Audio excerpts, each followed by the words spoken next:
Baboy nga nadilihin siya sa kalaha ginitsa. Ginukay-ukay para ang baboy matusta. Ukay-ukayon hasta magpula-pula. Kaysa ahos kag bumbay aton siya igisa. 3 kabilog nga ginamos ibutang na. Tagpisos ang isa. Sana all may ginamos pa nga tagpisos no. Abi i-comment da ninyo kung sa inyo lugar may kabaligya pag ginamos nga tagpiso. Ang sabaw ibutang na. Ikaw na bahala magtansya. Takloban kay pabukalanta. 1 ka minuto sapat na. Abrihan kay lunod ta. Kalabasa balatong kag ampalaya. Abaw ka pait ba? Nya.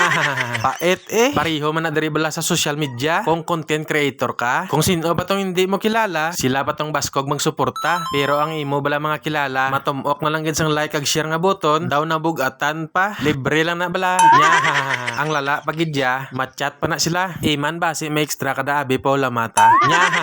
Joke lang na para makakadlaw man ta. Talong kag ukra, ibutang na. Asin kag magic sarap, dugang pampalasa. Hindi mo pagkalimtan, oyster sauce ni Mama Sita. Ukay-ukayon para ang sabor maglapta. Takluban kay pabukalanta. 3 minutos lang sapat na. Abrihan agod matilawan ta. Pinakbet Ilonggo style.